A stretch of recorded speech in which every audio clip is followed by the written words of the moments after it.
Okay, I have Yeah, some I don't audio know. stuff here now. We haven't done this in so long. That's why we're having all these problems. Yeah, right. It's like it booted us Nice. off. I know, crazy. Okay, well, um, I'll edit this stuff out. So, Or you could just okay. leave it on. It could be good entertainment. Let's Okay, we'll do that. the blooper Okay. reel to begin. Yeah. How do we do this shit Yeah, again? I don't remember. apparently they might have updated it, but okay, here we go. Hi, Rich. Um, all right. Welcome to another Clutch Burners podcast. This is your home for stick shift drag racing, stick shift tech, and in this episode, Rich and I are going to recap some events that we just recently finished. Number one, well, let me introduce my co-host, the Canadian Chuck Norris, Rich Guido over there, and I am BangShift Uh, Billy. BangShift Billy Go ahead. with a new PB. BangShift That's Billy. right. That's right. That's right. Very excited about that. We'll We'll get talk to that. about that. Yes. But we're going to go through the events that we just finished. Mine was Rocky Mountain Race Week 2026, 1.01. And then what was yours, Rich? I think I see a It poster on the was wall behind you. that's not a poster. What That's is a that? big ass check. Are you going to cash I've it? never got a big check like that before in value or in size, but That's pretty it's hard to good. get in the machine, I'll tell you. I'll bet. I'll bet. And I have a puppy now that's like, I don't know, 6 months old, and she's a maniac. Like, she's chewing on my Yeah. feet right now. Her mom just left, so she's like, I had to chase her down the driveway. She's like, wait, come back. So, um, all right. So you want to start? I thought yours was more recent, so Okay. why don't you start? Then we can go back into history, and I can talk about. Okay. All right. Fair enough.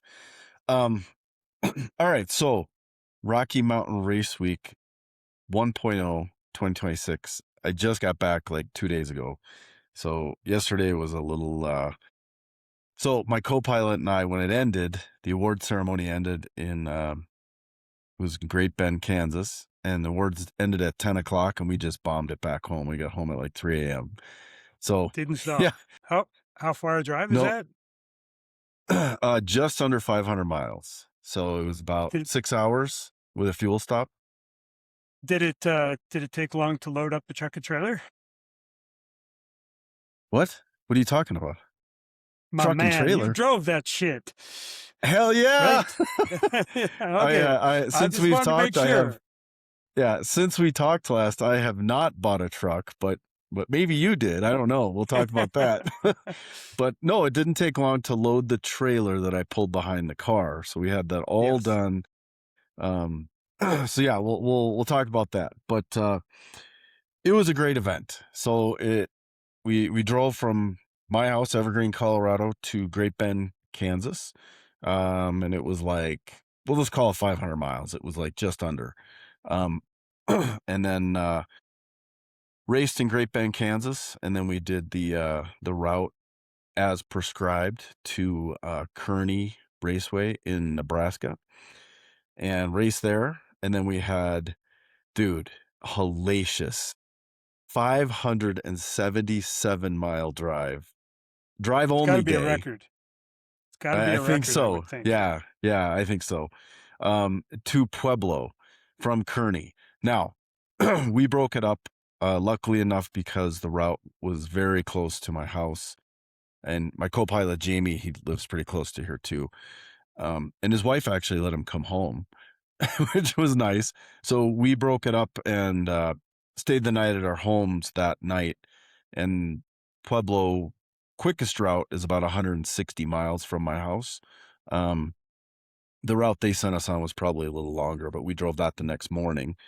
Got there, changed the car over, and proceeded to do a one and done. And I went 851 the first day, which was pretty exciting. And I'm cage limited to 850, so that was right on the money. That wasn't the first. And then not the first day, but the first pass at Pueblo. Yeah, yeah. And then day 2 at Pueblo, I went same tune-up, went 857, one and done. So that was kind of nice. That's fantastic performance. Yeah, pretty. You could tell by the smile on my face. It was pretty good. Like I was happy. Um, it wasn't first place happy because as I am cage limited at 850, the first place winner was Nate Curran in that pretty wicked Ford Fairmont. That's right, another Ford in first place. What So is power? What is power? Hold on now. What's power in that thing? well, it's a Gen 0 small block Ford, so that's an LS. Yeah. Well, no, Gen 0 would actually be the small No, block yeah, Ford. that would, yeah. Right, right. But yeah, he's got an LS in it.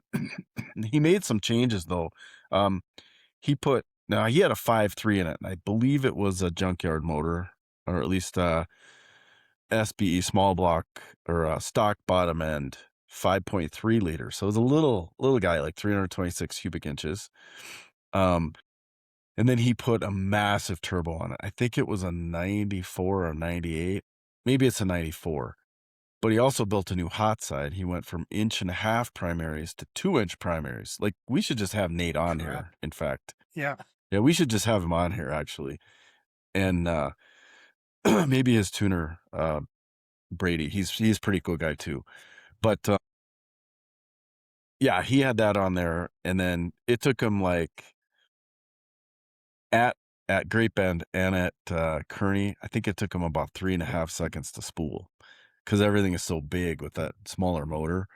But that being said, he went like 840 something, and then on the last Day day, one, he went 857 or so, 851 or 53, 854.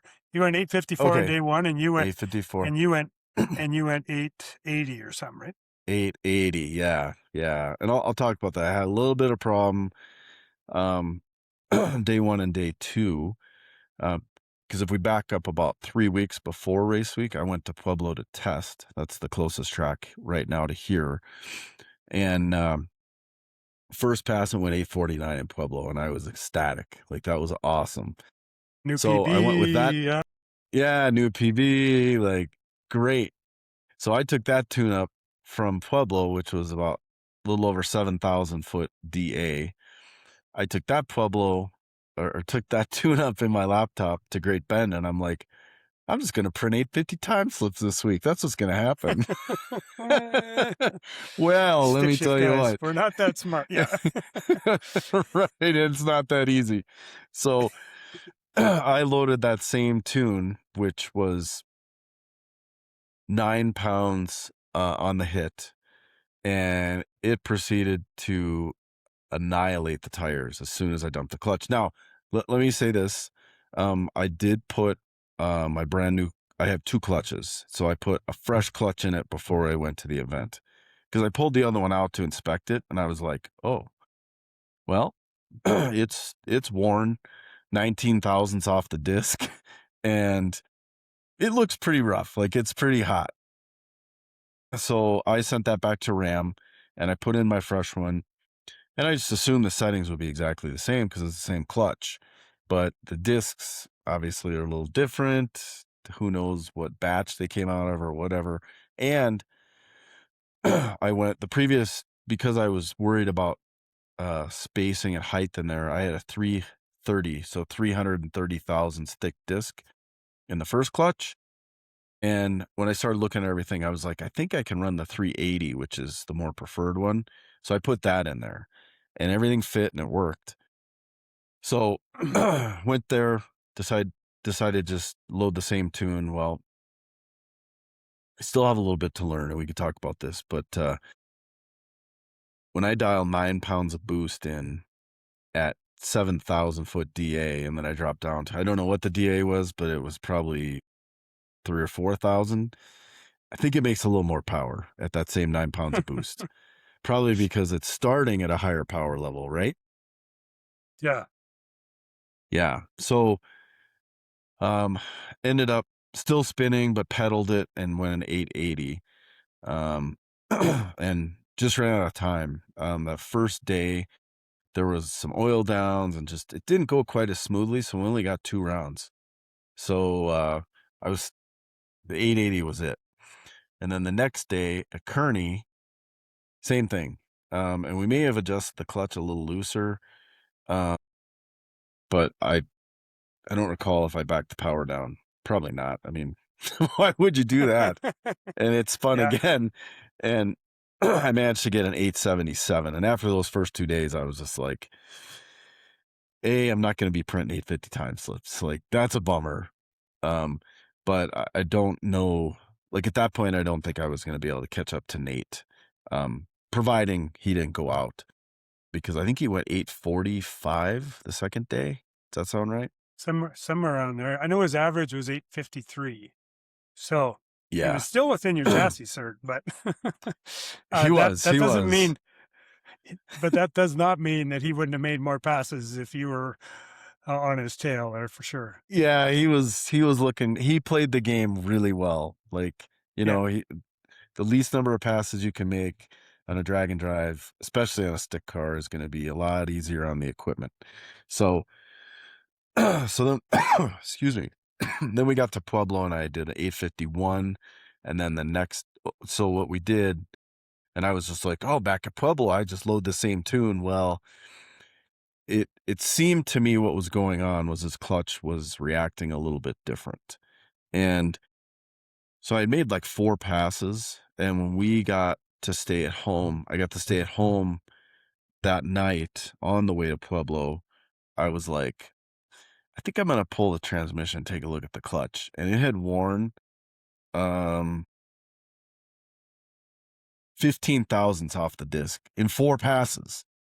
So let's talk Yeesh. about that, Rich. Is that normal? No, I would say that's like I drove to Florida, made 6 passes and drove home, and it had only wore, I don't even think it wore 15 thou when I did that. So that, Yeah. it all depends on how much you're slipping it and everything, but I think I'm slipping it more than you are, but I could be wrong. So it's How interesting. long? Yeah. So when you look at your data log, how long are you slipping it for? Or is that top secret? uh, well, at Border Wars, when I looked at the data, I was slipping it for the whole 60 foot, 1.4 seconds. Okay. Yeah, and it looked like I slipped it for about 1.6, so that's a lot, right? Yeah. Yeah. So I ended up taking 20 thousandths out of the clutch shim wise, brought it, and the reason we knew was I have that tick throwout bearing, so it pulls the bearing back away from the fingers. So it's a little weird at first, but when you first push the clutch pedal down, there's absolutely nothing. And that's it pushing the bearing out to the fingers. And then you have the normal clutch feel. Well, that got higher and higher to the point where there was none of that. Like there was no free play left. In fact, with the mountain driving in that super long day, so we had a checkpoint at Mark Williams Enterprises. And from there, they then took us up into Central City, which is, we were driving up and I was like, man, there's gonna be a lot of cars that have a lot of hard times with this because it's 2 lane, it's kind of steep, it's in the mountains, and an automatic with a high stall converter, like they're gonna be cooking dinner on that Hating transmission. life. it's gonna Yeah. be it's gonna be hot. And then going down, they're gonna make I don't know, they're gonna toast everything on those brakes because it's gonna be red hot. And I was really glad to have the stick, but at that point, I felt like if I rolled into the throttle and made any boost, it was gonna blow through the clutch because it was so far up. But luckily, we did make it home. I pulled the trans that night, pulled the clutch, pulled 20 thousandths out of it. Everything was back to normal, so that was good. Um, and then I proceeded to take a little bit out of the clutch. I had 1 full turn of base in it instead of a turn and a half, which is what I did previously. And then it went down. I went 851, but I also reduced the launch boost to 5 pounds instead of 9. But that's what it took to get down. And I was happy because it went 851. but the 60-foot was a little bit off from when I was testing. So that's what I need to learn is maybe that disc is a little softer than what I had before. And I don't know how you test it unless you do a Bernal test or something. What do you think? I think being as we're hobbyists and this isn't a professional and we can't buy them by the, a whole bunch, it feels like you got to do a little bit of testing after you throw a new disc in to kind of understand, Hmm. is it slipping more or is it slipping less? I think that's Yeah. our only alternative, right? Like, Yeah. So I think it just is what it is. have you seen some base pressure changes need to be made when you swap a new disc in from the old one? Yep. Turn and a half compared to like one little swipe with my wrench. Like Seriously. So quite, you've seen yeah, that's quite a bit. yeah, yeah. Okay. Yeah, it's quite interesting to see that difference when, they're 5135 or 4-1 discs and they are not the same. But Right. Yeah. So that was a learning curve for me because I'm relatively new to the adjustable clutch. I do like it.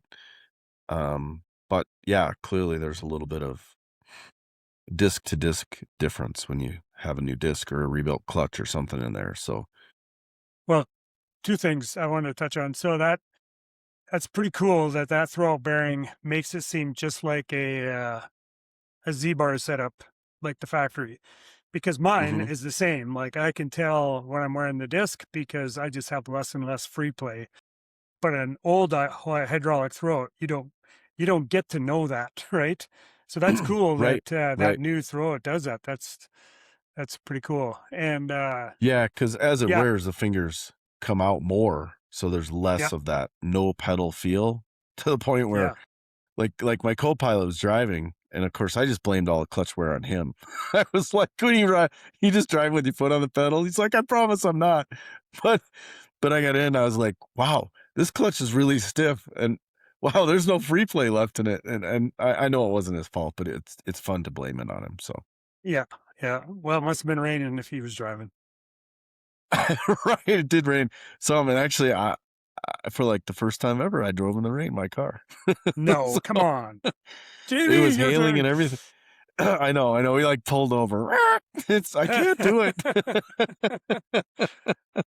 But the But other thing is, no, yeah. honestly, you you should be very proud of how you've figured it out by day 3. Like that's pretty impressive. And you ran eights and you kept getting faster to the point where by day 3 you're running 851. That's pretty damn good. For your Thank second you. outing in that second Um, competition with the adjustable. I think that's right. We were trying to think. Um, I think we might have done the last event last year with it. um, yeah, yeah. So this is the second event ever with it. So, Yep. Takes yeah, some figuring yeah, out for sure. yeah. So I had personal best. I had a 866 average for the whole event, which which was good enough to get me in the FAF 8, which was Yeah. pretty cool to be one of the, top 8 quickest cars at the event. That was pretty cool. Um, That's badass. Yeah.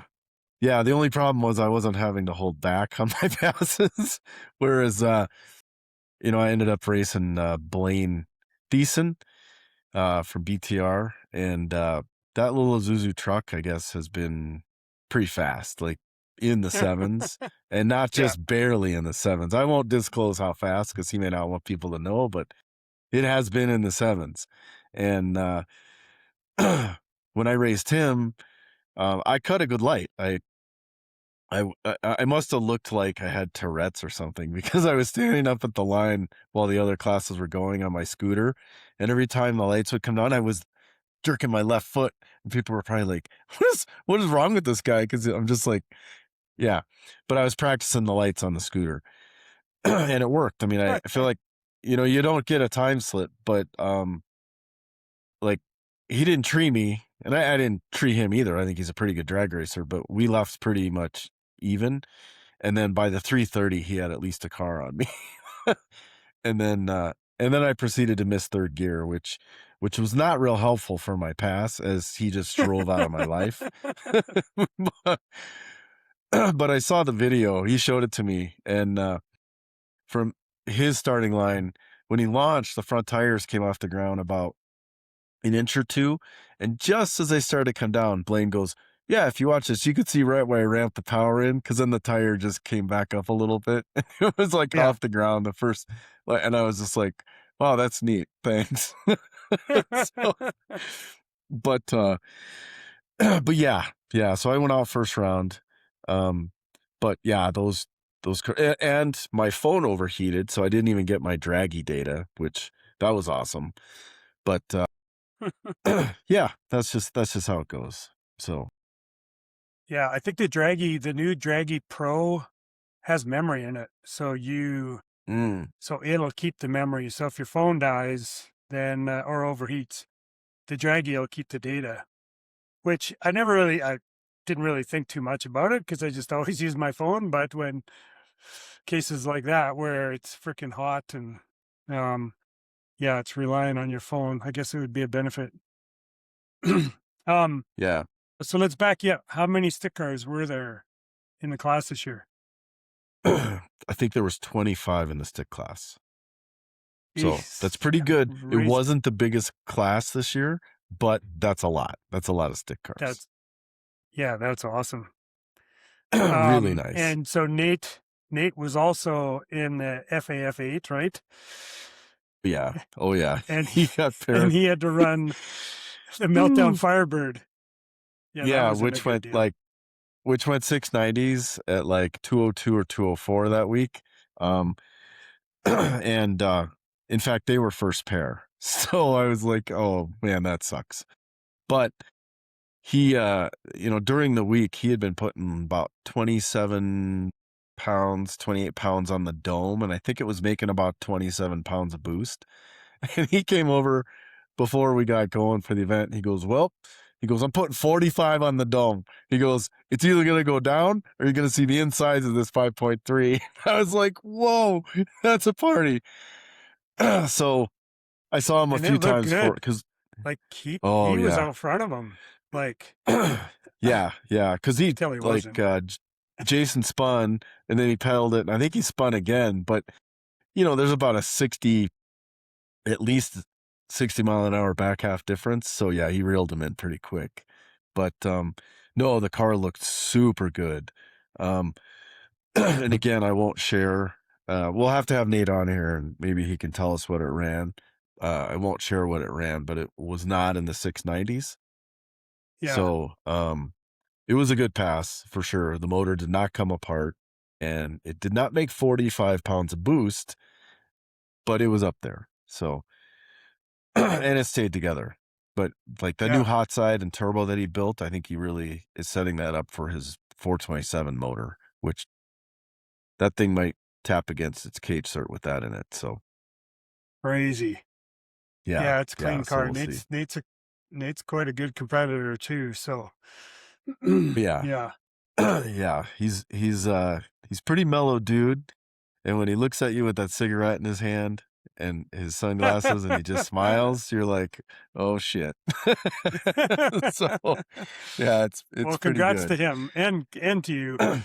Um, you finished it, you drove home, you got second place, you had kind of a new clutch setup that you don't have a ton of experience with. So you still, I mean, your average was better than your old PB, right? That is a fact, yeah, because I went, this was a Eight, number of years ago, but 870 was my PB, and then testing with this clutch and everything else, I got an 849 in testing, which was my personal best. But yeah, for a lot of years, um, I was struggling to get it consistently quick like it is now. And it's working well. I mean, there's definitely a learning curve, but I am liking that adjustable clutch. And how many, I'll be honest, it was oh, go ahead. sorry. Sorry. Yeah, I was gonna say it was a really tough decision to do that because obviously I developed and make the BangShift Billy clutch controller, and I ran that for years on my car. But as the power level started going up, the aggressiveness of the clutch had to go up with it, and the tuning window got smaller and smaller. And I've kind of figured about 1,200 horsepower or less is the real sweet spot for that clutch controller. Um, I think it potentially could still work, um, especially with some of the upgrades that I'm going to be unveiling and talking about for PRI, but I'm not going to do that here right now. But yeah, under that, I think it works really, really well. But but what's weird is one of my customers, in fact, the one that's in that blue Shelby Mustang that's in the ad that's been out there forever. He just messaged me and we're going to be putting out a new ad. That car has now gone 770s at 185 using the clutch controller. Yeah, like Holy that's crap. ridiculous. Yeah, he Yeah. went in the video, he ran his first 8 with it, like 890, and now it's going 770s. I'm like, man, I'm doing something wrong, clearly. But yeah, so that's super cool. But I had Yeah. so the 866 was a new personal best average for an event, and then I also had a personal best for mile an hour. Um, not only in the 8th mile, but also in the quarter. So the quarter mile, it went 168.87, which we'll call that Sure. 169, Yep. right? So that's pretty cool. And it was on just a hair under 20 pounds, like 19.8 pounds of boost. Yeah. So clearly the new So valve springs are working good for you. yep, yep. I raised the shift point, shifting at 7,300. Um, yeah, everything just seems to be real happy, and those turbos are little babies, so, like, I'm right at the edge of, I think, what they'll do. So, Yeah. that's okay, though. I mean, it's at the cage cert, and, Yeah. I mean, unless it's a And what was your no-time event best or 8th mile at ET? I don't remember at the event, but I think in testing when 849, it was like a 551, but it did do, like, 132, maybe even 134 at one of the events in the 8th, which was by far the quickest it's gone in the 8th. So, Yeah. so yeah. And I'm pretty sure you It's and I are both going to be doing Big Sky Race Week, right? yes, sir. Yeah, it's going to be a good week because we're both cage limited. Oh, wait a minute. That's 8th Yeah. mile. Yeah, we can go Oh 5:35. So we've got boy. some I room. might I might have a problem because you've been a lot faster than 849. So, oh boy. But the tracks, that'll be the equalizer is the tracks, Yep. right? Yep. Yeah. Slicks or radials? Hmm. What are you going to bring? One of each? Yeah, I that at some point this morning or yesterday, that exactly crossed my mind. Maybe I should just bring both. But I think I'm going to stick with the PBRs, but I'm a little bit torn whether or not to. I haven't been on a 28 by 9 slick yet. Um, but yeah, we'll see. I've got a few passes on those radials now, so I'm also trying to decide if I need to put a new set on or don't know. So it's more than a few because those radios last a long time. They do, yeah. Yep. Yeah, so that is an advantage. You've got some tuning on the clutch for a couple years now and a lot of passes on those radials to the point where you might have to replace them. So, Yeah.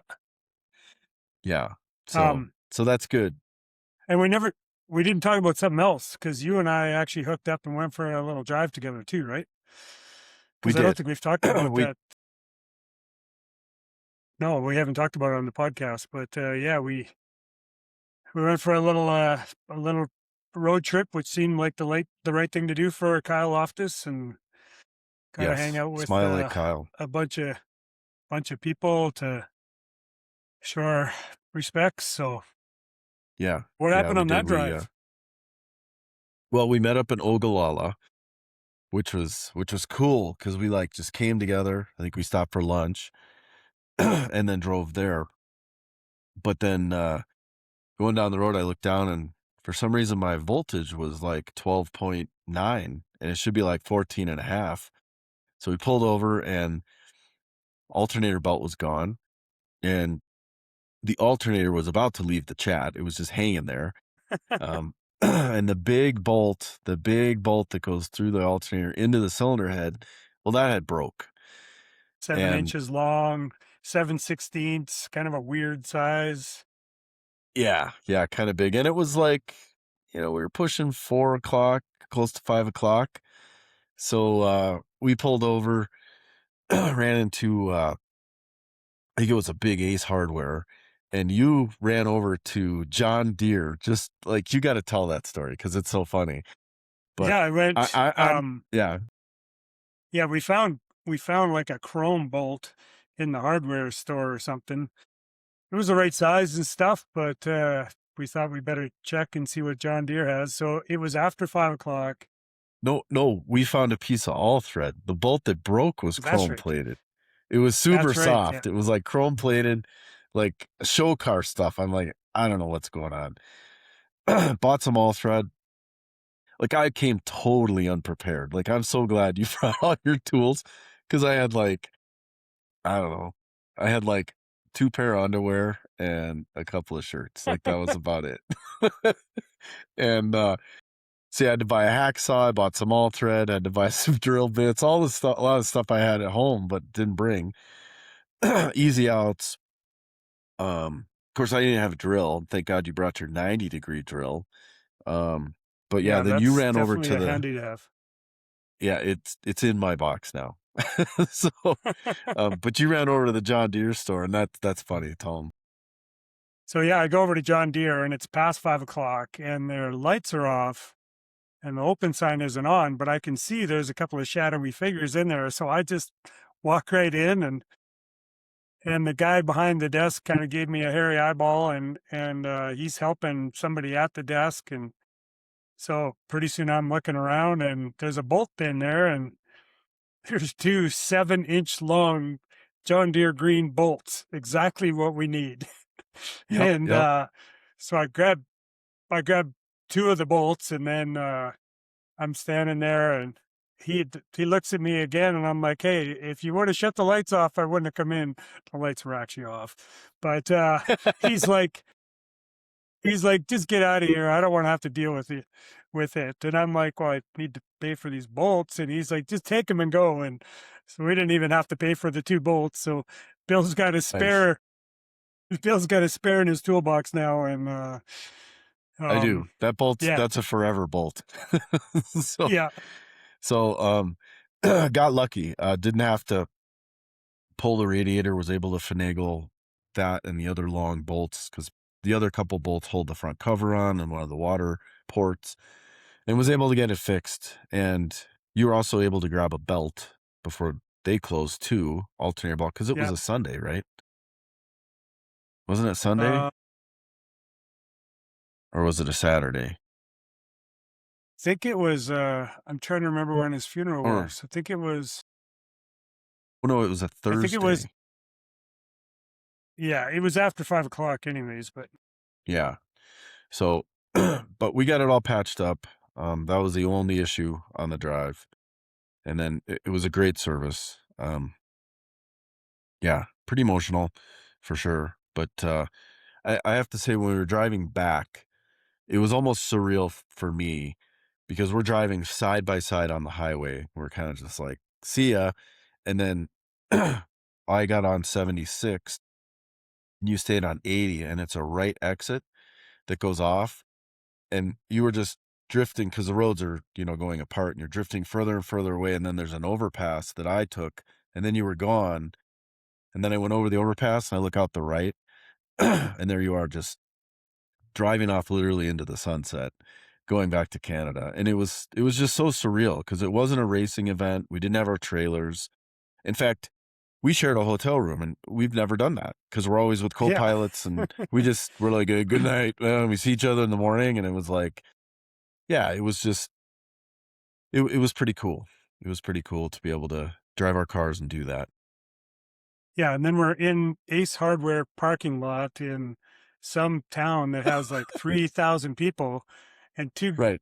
three guys drive by in a truck, and they like turn around and come back to talk to us because they've seen our cars, probably because of Kyle and 1320 video. So 100%. that, that just reinforced that we were doing the right thing. But Yeah. yeah, Yeah. totally. 100%. Like it was nice. And again, was just very fortunate that, I was able to work my schedule just to drop things at the last minute and do it.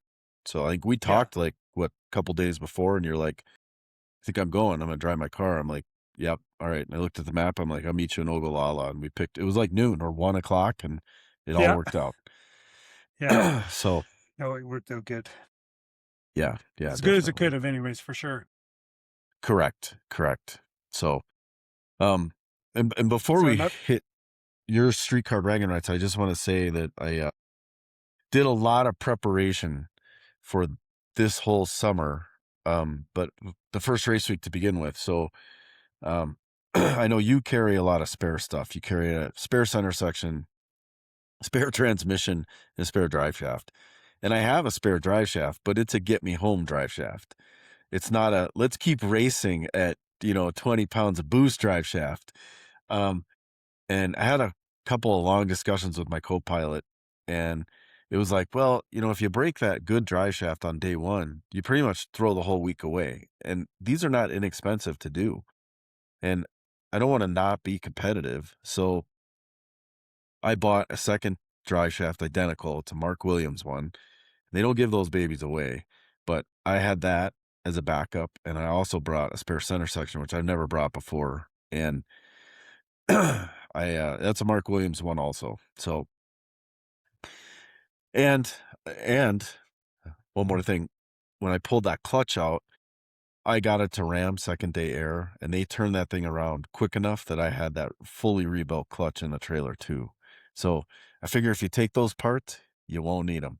And that's, yeah. that's the way it worked out. That's the way it worked out. So Yeah. Shout out to our previous guests, Pat and Matt from Ram. yes, Yeah. yes, It's it pretty was good. awesome. So, all right. So let's talk about streetcar bragging rights, Mr. Giant Check winner. No, Border Wars. Yeah, I didn't win nothing at Streetcar Sorry. bragging rights. Oh, that's right. Um, Border Wars. Yeah, I just can barely read it behind your back. There it is. oh yeah, yeah. Look at that. It's beautiful. And Yeah. So I'll touch on a few things. Some lots of people that we've had on here before. Well, we haven't had Bob on, but Bob, my brother, he had his Mustang out. His other Ford wasn't ready. His Maverick wasn't ready. Derek Hansen, who's done Rocky Mountain Race Week with us a bunch, he yep, had his yep. green car out. Ethan, his brother was actually driving his car, or his green pickup. It's a stick car too, so he was driving that. Brent came out, which was kind of a last minute surprise, and I was thinking, I just got to not screw up and I could probably win this deal. Then Brent showed up and it was like, oh shit, I am going to have to be on my 850 game. Now, speaking of Brent, is he coming to Big Sky? No, I think he has to work. Dang it. That's the latest I heard, but he's going on For Miles of sure. Mayhem. So I think that he's doing Miles of Mayhem, but he's not off during that one. So Okay. probably Okay. be just you and I doing battle. Derek's getting closer and closer all the time. He's got lots of Yep. potential, but Yeah. lots of people came up like Aaron and Emily Reeves. She was doing some announcing for Freedom Plus, who filmed the whole thing, which is pretty big deal for us up here. Obviously Justin, Danger Nunley, and Sean were kind of the front and center, because this was really the second. It was part deux of North versus South. So we won the first time because he broke. Tell you a little bit more about what happened there. Billy the Kid brought his Nova all the way up here. When I say that, somebody Wow. drove his trailered it up, and he actually flew. So I was picking his brains for some tech tips, because part of the reason that I'm as successful as I am more recently is because of a video they put out a long time ago. Tony and Tess were Wait, here. wait, Tess was, do tell. What is that video? I can't remember.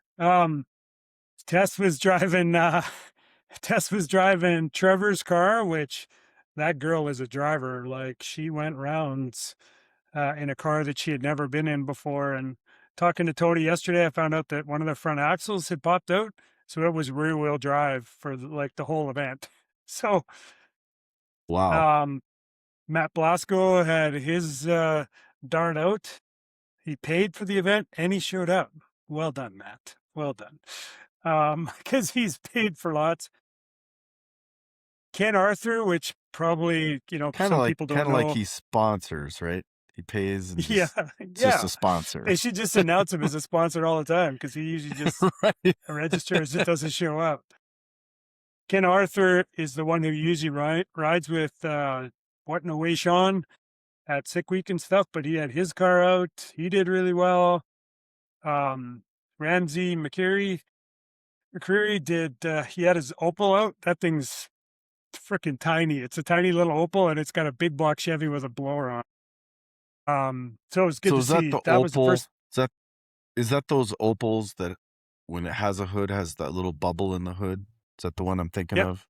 totally. Yeah, those are Yeah, tiny. his It's like has they're a like big bubble in the hood. 240Z. Right. Yeah, That looks like a blower. his is, yeah, yeah.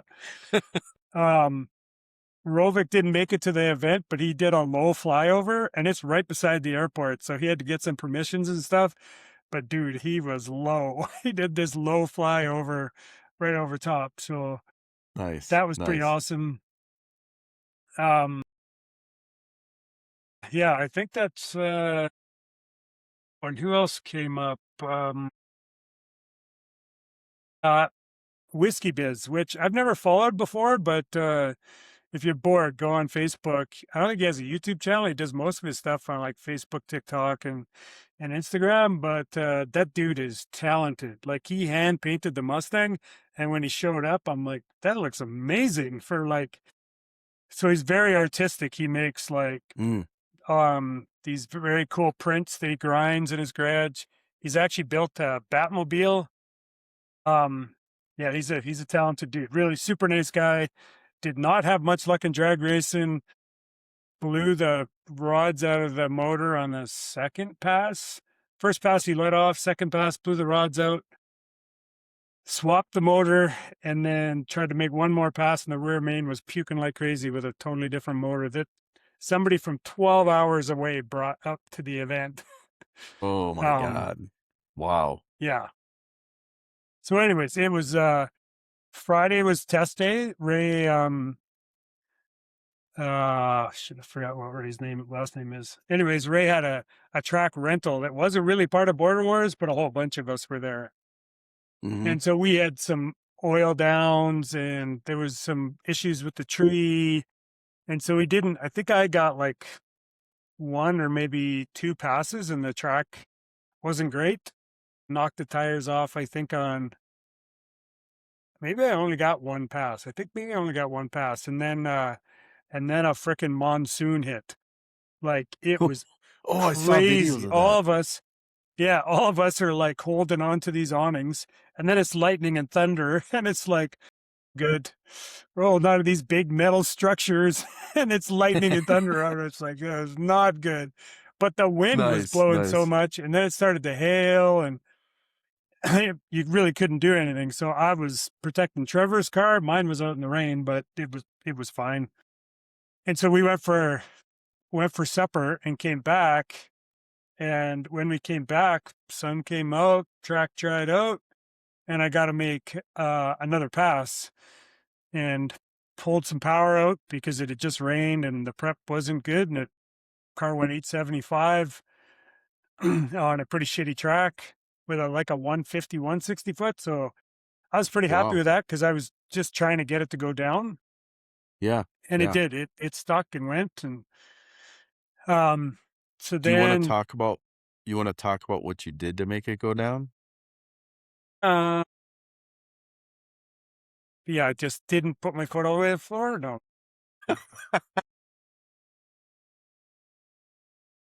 You it's know, in this is Billy's an video. educational it's an educational podcast. You know that, right? um, what I learned from Billy and his dad in a video a long time ago that it took me a while to kind of um, put into place is pulling timing right after the hit. And so I pull like 12 degrees of timing at 0.25 of a second. And it's not all back in till like 1.4. And the crazy part is it seems to, like when I was doing 133 60 foots, my timing pull was still right there. It wasn't all the way out to like 1.4 seconds like it is when the track's shitty, but it just seems to work for me. Because it's got a couple of happy accidents. When you pull that much timing, it retards the it retards the timing enough that the boost goes up and the boost overshoots, and when the clutch locks up, the power is actually going down, so it doesn't lock the tires off, and then the Mm. boost comes back up for the last part of first gear. And I will say, um, I don't know if we've talked about this, but on the way back from Streetcar bragging rights, I broke my transmission and I put my other transmission in that's got a PPG gear set, Yeah. and it's got a longer first gear. So it's a 2.59 first gear compared to the 2.71. So my Yeah. first gear is a little longer now, which didn't seem to hurt at all. Especially now you run a 325 ring and pinion, so it's even Yeah, less. my starting Yeah. line ratio is like, all it does is make the clutch go, yeah, the clutch is like, thanks, buddy. Appreciate that. Yeah. Um, yeah. So then Saturday, and I'll back up a little bit. Sean rented the track one day, struggled to get down, kept knocking the tires off.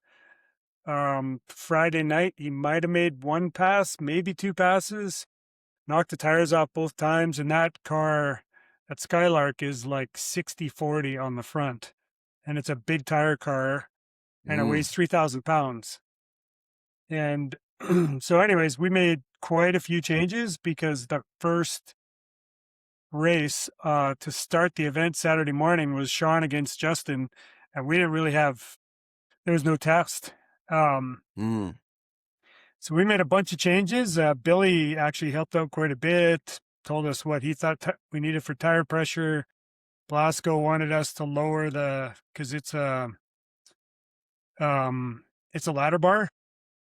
Mm. So we changed that too, and maybe put a little timing retard on the latch, and the thing went right down. And we added a bunch more weight at the back. Like I think we added another 100 pounds to the back of that thing to try to get the bias a little better. Yeah. And so the first race, right off the bat, Sean and him went. Sean treed the hell out of him. Sean went 0.09 or something, and Mm. Justin went like 0.4. So, and to be fair, Justin really hasn't done any racing at all. Like, Yeah. so then the ET though was 568, I think, to 564 or something. So Justin was Ooh. faster. Yeah. And yeah. And anyways, I'll just finish the rest of that story now. So the next pass, I think we went about the same, like a 560, and Justin went 550 something. And then and we toasted ahead on the first pass too. So we had to swap ahead before the On next the race. Skylark? Yeah. On the Skylark? Yeah. So And last what's time, the that's an LS or what is it? yeah, it's an LS, single Okay. turbo. No, twin turbo.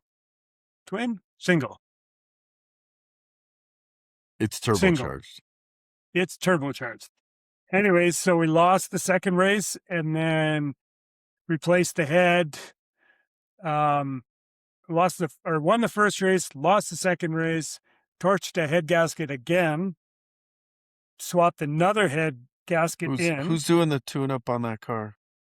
That was Blasco, but it had the wrong head gaskets. It was supposed to have MLS gaskets, and it had Oh, just an LS9. is that like a Felpro, like a fiber gasket? Yeah, it's nothing. Like I've Oh, heard guys run a boost with them, but yeah. Anyways, the third pass, the power was just about to roll in, and the boost tube blew off. So we lost. So it's 1-1 U.S. America right now. So there'll be all right. another Border Wars somewhere in the U.S., maybe even Bradenton or something, which is a freaking long ways away. But it was a great event. I think it'll keep going for a while. So we'll get our revenge. We're already making a plan. All right. All right. Nice. Nice. And then for me, there was 15 cars in stick. Originally, there was only going to be one qualifier. It was supposed to be blind qualifying too. That didn't really work out. Rad Torque has a digital time slip system, a new one, and Yeah. all you have to do is punch a number in, and you can see anybody's time. So I think they just bailed out on that, which was fine. So my first qualifier, I went 869, like 162 or 163 or something. Super easy pass. Yeah, it was an easy pass. I was number one qualifier. And then I thought they were going to do a normal ladder, fastest car races the slowest car, and kind of work your way in. But they did a random ladder. It was just random draw. So, but I went up to make my second pass, and actually I was racing Ethan's brother, and launched the car, and I had put some timing back in the pull, and I'm thinking, oh baby, this thing's pulling hard. I shifted into second, and I'm like, oh yeah, we're going. And then like stick shift racing, I was still pulling back on the shifter. And so I got to the top of second gear and went, "Bup, bup, bup, bup, bup." And well, I didn't even get to the top of second gear. Actually, it was half a second is my time to get my hand Yeah. off the shifter. Yeah. And so, anyways, I coasted, and then his brother blew by me at 100 miles an hour. I was doing 50 miles an hour, and he just barely beat me, actually, which is kind of funny. But Ethan could never be prouder, he said. And then his brother kicking my butt. But it That's was just awesome. it was just a qualifier. I knew as soon as I missed the gear, there was no point because I had a good enough qualifying pass. But anyways, then like I said, they went to a random qualifier. And so that just means they just drew names. So Brent, the lucky bugger, he gets the buy right off the bat. I'm like, and he went 880, I think. Okay. So clearly I know that he's going faster, but his second pass didn't go very well either. He went like 930 or something. So he was number 2 qualifier, but then I raced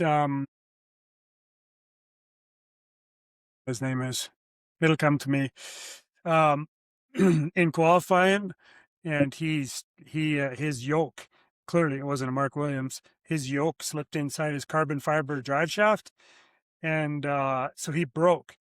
And so I was fortunate enough when they drew this random pairing, I got him. So I got a free first round buy too. I got a broke Nice. buy to, Nice. and Yeah. so I'm thinking, just like you said earlier, stick car, I probably should just take it easy. And Brett's up there because he's got the buy. So we both got to break the beams. I've got everything I need, but I'm just kind of watching Brent, and he goes up and he runs 857. And I'm like, oh, I guess he's Oh, not just breaking the beams. game So on. he's still trying to, he's trying to dial his in. And so I think, well, I better make a hit too. And so I went 862. So I was closer. Yeah. And then I couldn't tell you exactly what Brent's next passes were, but he was winning and I was winning. So my next pass, I think, was an all-wheel drive Subaru, and that car is capable of eights. And we went up there, and I have to say, like, since Yellow Belly, I've been on educating myself about how to launch a stick car, how to cut a light, how to bump into the beams. And one thing I learned after Streetcar bragging rights, actually, it was in a test session, is that my VSS that comes off my T56 Magnum gets erratic on the two step sometimes. And I missed it forever. And Yeah. Yeah. if in my computer program, one of the conditions is you have to be below a certain speed for it to be in launch mode. So if the Yeah. VSS jumps up to 50 miles an hour, it releases my two step, goes to 7,000 RPM and bumps me through the beam. Oh, Real nice. perfect. Yeah. Yeah, Real it did it. nice. It did it to me at Streetcar bragging rights to the point where I thought it was the clutch. I changed the clutch and then it didn't do it anymore, which is hilarious because clearly I didn't do anything other than wear some skin off my back in the, Yeah. while I was changing the clutch. Right. But a little tech tip there, I put a 10K ohm resistor between the two lines that go to that VSS. Solid now. No more, So no more. so just one resistor or on both lines because it's a 2-wire plug, right? It's a 2-wire plug and it jumps from one wire to the other wire. Oh, okay. Okay. Yeah. And that fixed it. It totally fixed it. Yeah. But I still have it at Nice. 299 miles an hour anyways, which is the highest my computer will let it because I just don't want that problem anymore. Yeah. Um, Yeah. anyways, so I'm trying to do exactly the same thing every time.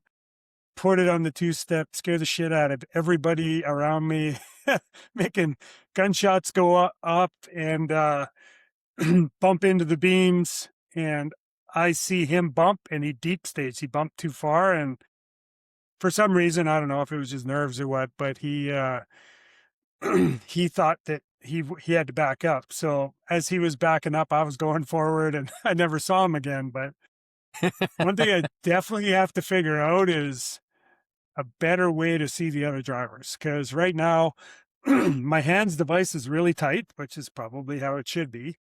And my rear view mirror, when I launch hard enough, it tilts down a bit so I can't see out it. And you don't have a whole bunch of time to reach up and adjust the mirror. So I'm gonna have to tighten that mirror up, or I was talking to somebody about a digital or a camera at the back. And then because you can put those cameras on your mirror. But Yeah. Yeah. anyways, because I'm I'm up there, I don't know what happened back there. And so I let off the throttle, get back get back into the throttle, and I finished with like a 879, I think. Okay. And 140 60 foot. I think I cut an 090 light or something like that. So and it's a 400 Pro Tree, 4 or Nice. 500, can't remember. So that's where I'm going down. But as I come off the racetrack and start coming back and on the return road, I have about 10 pounds less oil pressure than I should have. And I know that car well enough to know that's not right. So it's got a belly pan on it. Yep. The oil's hotter than it normally is. Not crazy hot, but anyways, I go all the way back to the pits. It doesn't really come up.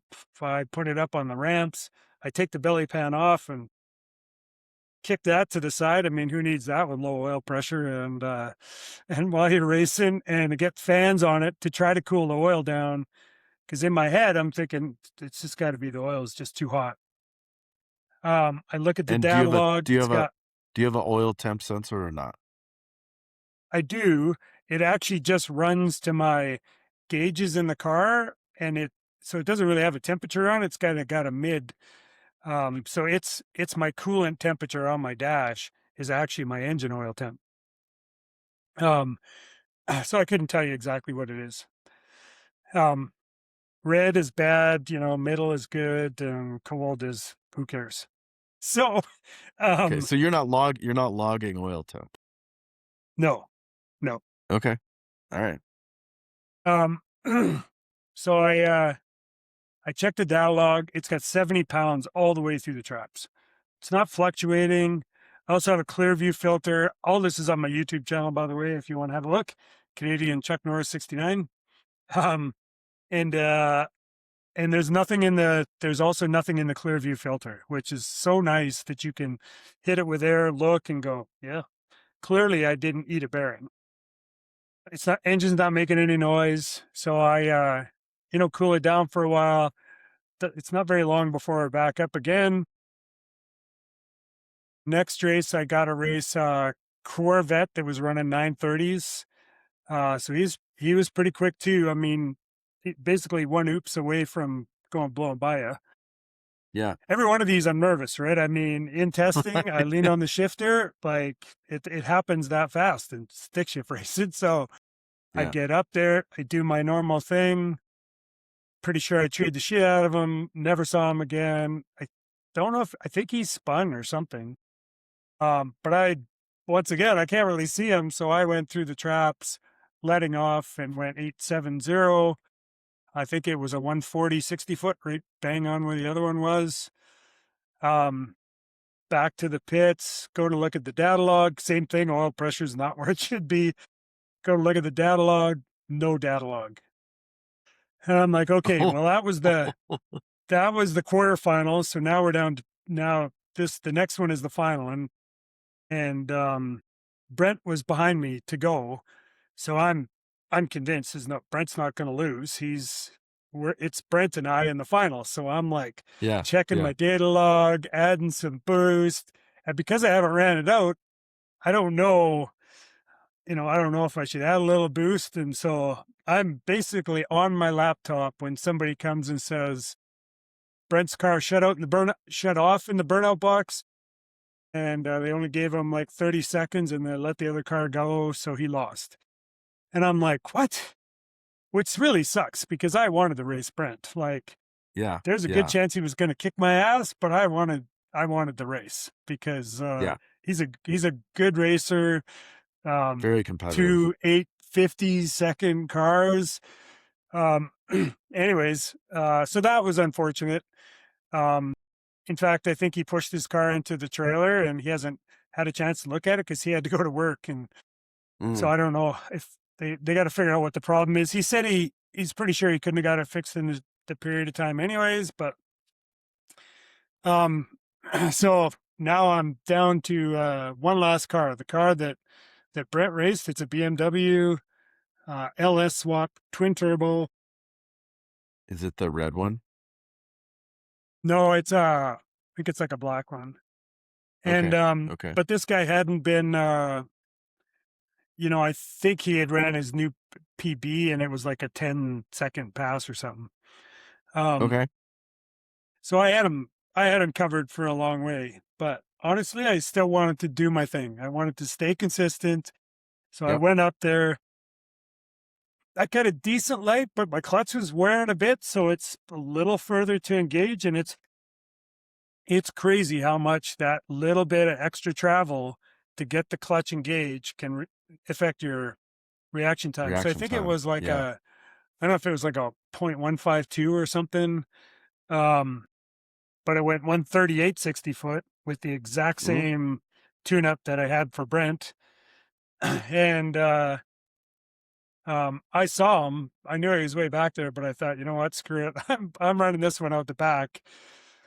It went 858 at 165. And when I got to the end of the track, I was like, did I win? Did I red light? It's one of those kind of deals. But it's funny, when I got home and checked the log, I actually let off at 828. So I let off before I went through the traps, but I thought I went through the traps. So that's a bad trap when you think you're running all the way past and you are letting off too early. But good thing I did, because if I would have went 849, then he would have won and I would have lost. You know what's funny about that, what you're saying? You and I had a conversation while I was at race week, and I'm like, I think I have a problem. I'm like, the 8th mile, everything was really good. It was like 560 something, like 132. I'm like, but the mile an hour is like way down. And this was, I think it was a Great Bend or something. And you're like, in a very tactful way. You're like, "Are you sure you didn't let off early?" I'm like, "There's no way." And then I started looking and I looked at the data log and yeah, I let off at like 7.8 seconds into the run. And it's because they have the boards are not at the finish line. And it's a little bit deceiving, right? Because you don't want to be on it past that at 160, 170 miles an hour. And then like, but clearly that wasn't the finish line. So I did better next time. But I think that may have been why the ET was down and the mile an hour was like 151, and it should have been. I was like, man, this thing's down like 15 miles an hour. Something's really wrong. But but yeah, I Yeah. let off at least a second before the end. So Yeah, those damn data logs, they sure don't lie, and the TPS doesn't lie either. So, that's right. That's right. um, It goes shoot at 7.8. It's like, wait a minute. We still have another, I don't know, at least a half a second to go. yeah.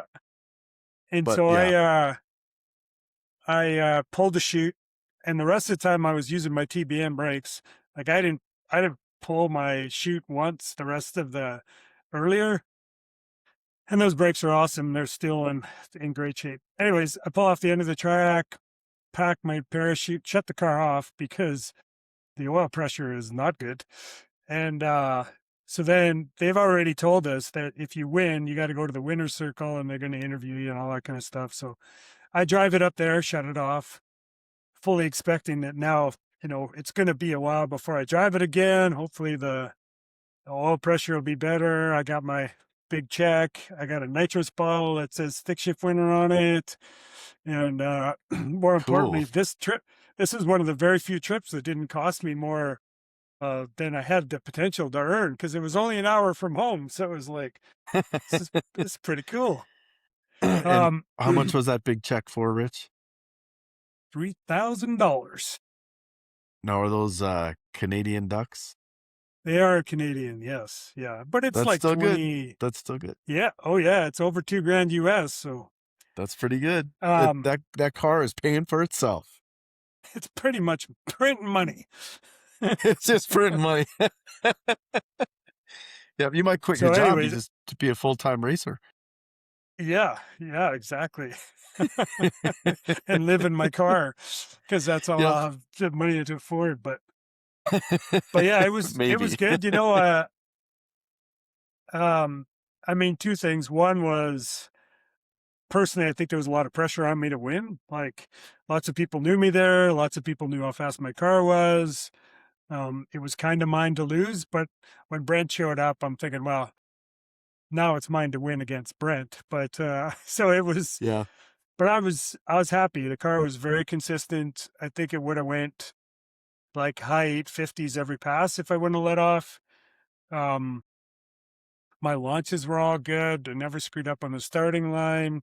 I tried to do everything the same every time, and yeah, I don't know that I'm ready for Tony yet, but I got some work to do to get the 8th mile down. But um, it's fun. I'm really enjoying the heads up stuff, though. It's fun being Yeah. forced to bump into the beams, to leave it a consistent boost.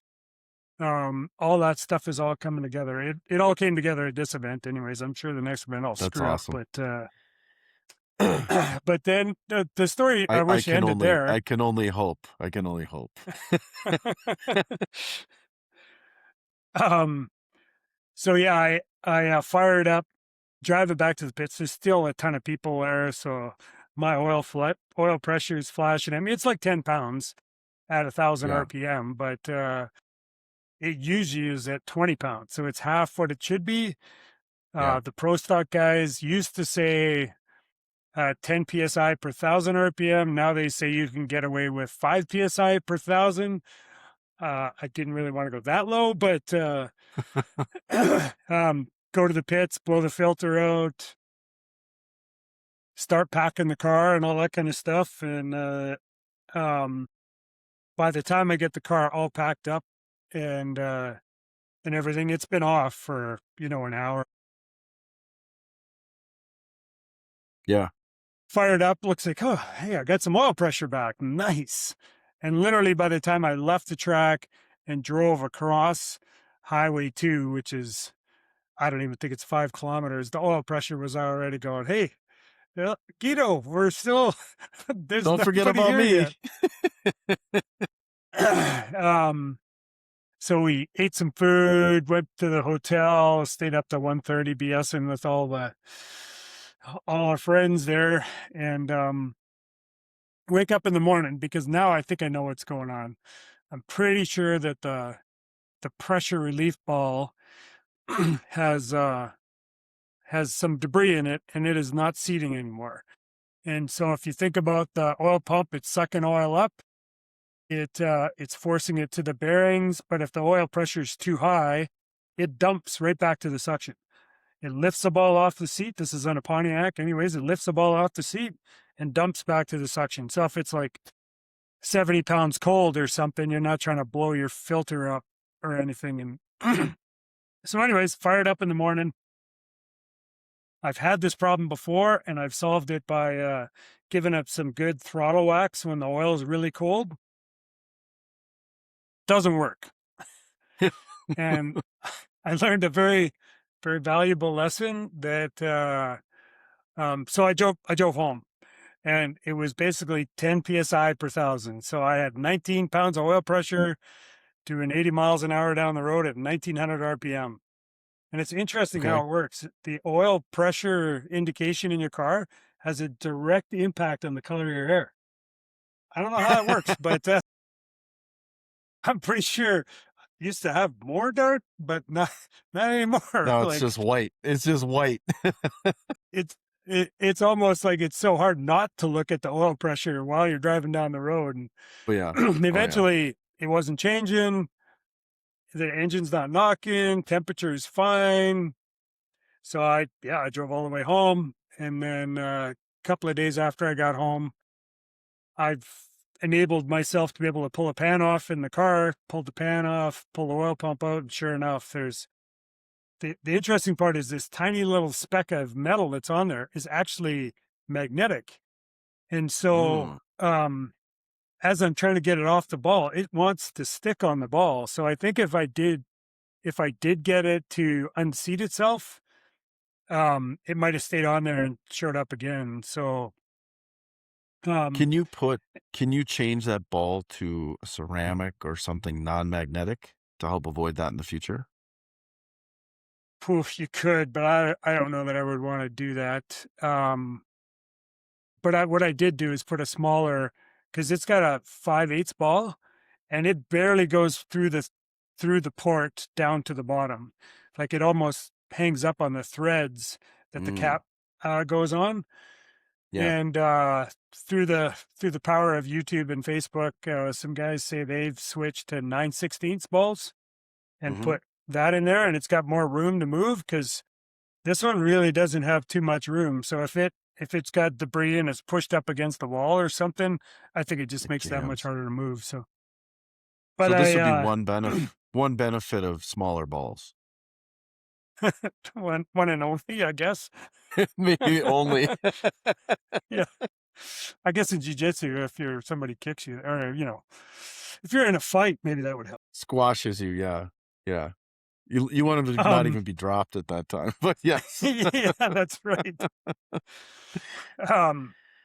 Anyways, fired it all back up. Everything's normal, right back to normal. Never did see anything in the filter, so I'm pretty sure it didn't hurt anything.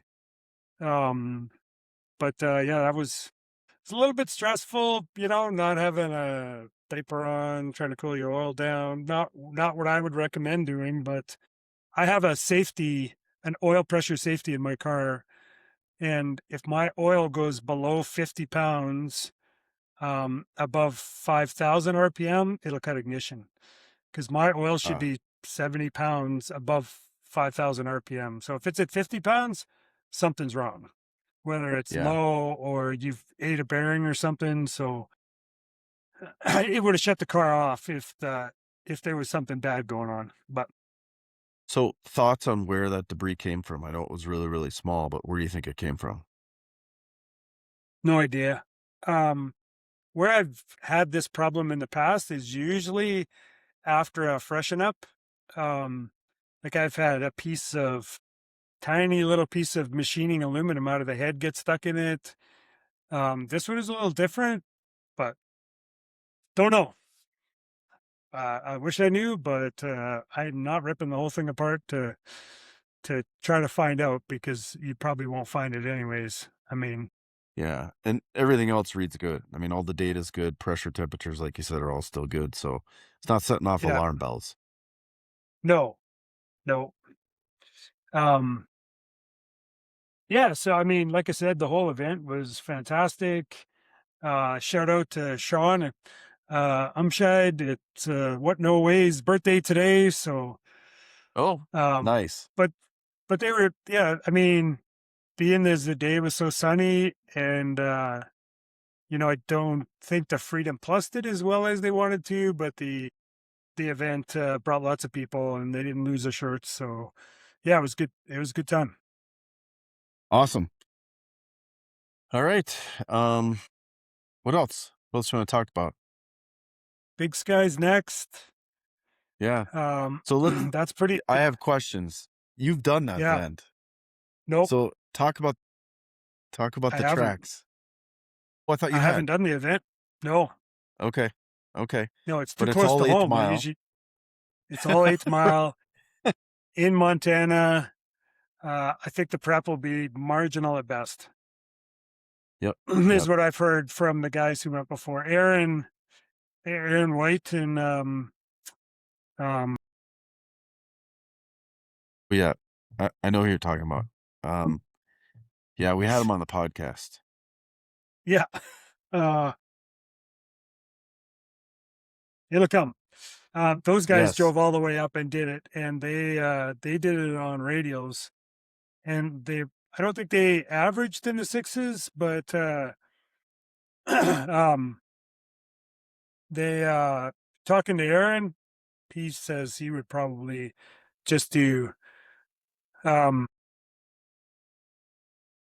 radios again. So Okay.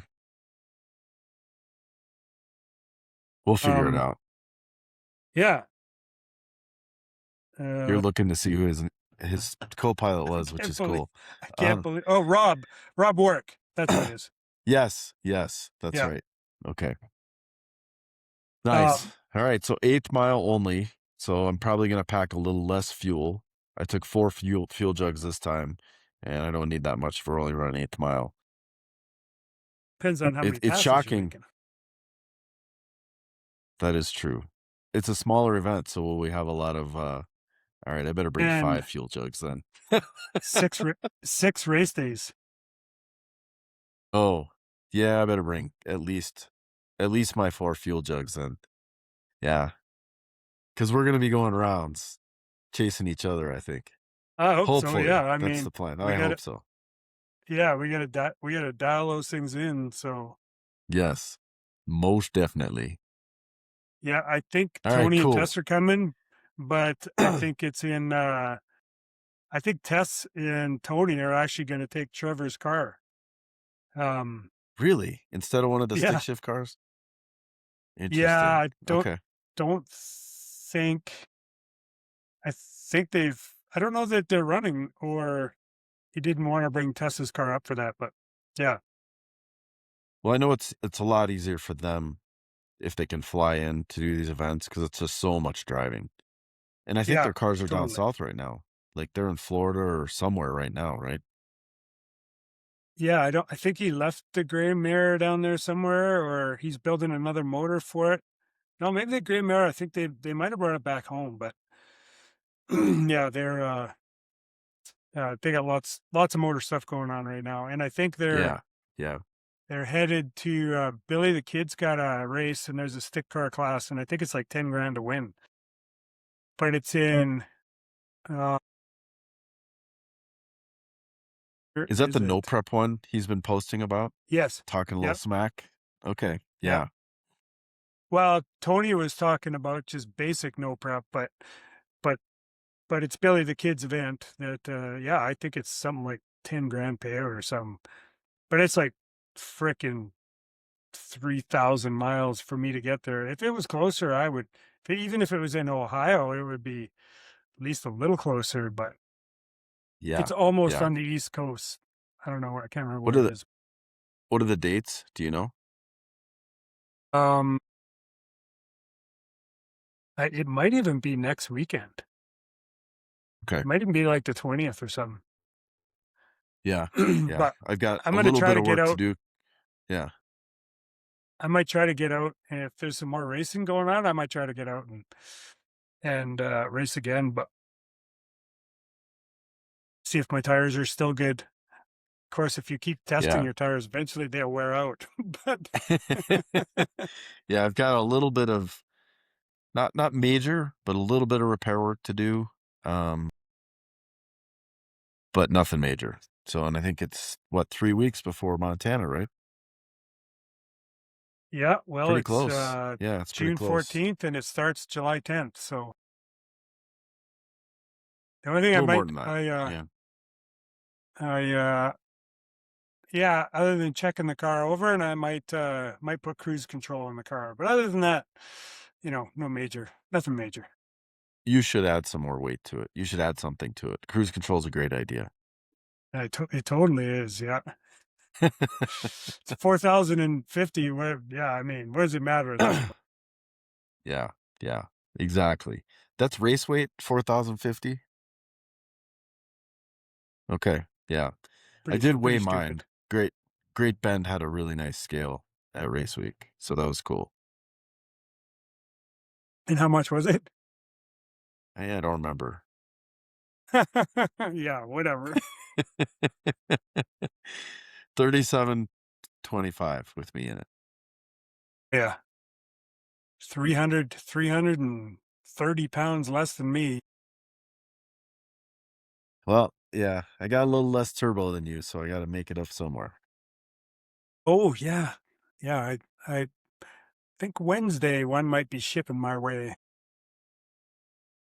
This is a new one, a bigger one, fresh one. It's actually the same housing, um, but just yeah, just a little bigger. So it'll What are you at like it should now? bolt You're 90, 94 now? 90, 94 120. Yeah, And this one and will be so what, the new one will 96, be, I 98? think it's a 98. Yeah, and it should have some fresh blades on it because mine's eaten a couple of things. So And is the um, back half the same? hopefully, yeah. Uh, Nice. I don't know if he's tweaking the back half or not. We'll see when it shows And up, I guess. do you read back pressure or no? Nope, I haven't Don't been. want don't want to know. Okay. No, if it gets too bad, I'll just bolt one on either side and switch to methanol, and then I can have two 94s on there and see what it'll do. Well, the motor's big enough. It'll spin them. Yeah, That's awesome. probably not going to happen. Yeah. All right. Well, I think All right. we had I wrote it. The Nitro Circus was there too. So right beside the track, like right at the starting line, there's literally like quads and motorcycles and sleds just doing these amazing flips in the air and everything, just like in front of the White House right now. That setup that they got going on for the Yeah. UFC fight, these Yeah. guys were like parked right beside us doing amazing stunts while anytime there was some downtime, they're flying through the air. Those guys are nuts. But That's awesome. Yeah. Yeah, they don't have smaller balls, I can tell you that. no, I think that's it. That's it for All my right. list. All right. Well, we'll wrap this thing up. Um we want to thank, well, we don't have any sponsors, but let's tag each other's YouTube channels. We've got I'm on YouTube for the BangShift Billy, and you are Canadian Chuck Norris 69 That's on right. YouTube, Yep. correct? Yeah. Yep. Yeah, so I just we passed both post. 4,000 subscribers. Woo! Nice. Nice. I'm still under 1,200, so if some of those 4,000 would like to subscribe to my channel too, that would be awesome. I would appreciate it. But yeah, we both post some pretty cool stuff on our YouTube channels between our builds and just stuff going on with what we're doing. And yeah, I mean, it's good stuff. I watch Rich's channel and like and comment on there. So yeah, that's super cool. And apparently the dog just woke up from a nap. The couch is a confusing place to wake up, so we're gonna call it there while she's barking us out the door. All right. Awesome. I'll talk to you soon, Rich. Thanks. All right. Thanks. Bye. Bye. All right. Bye.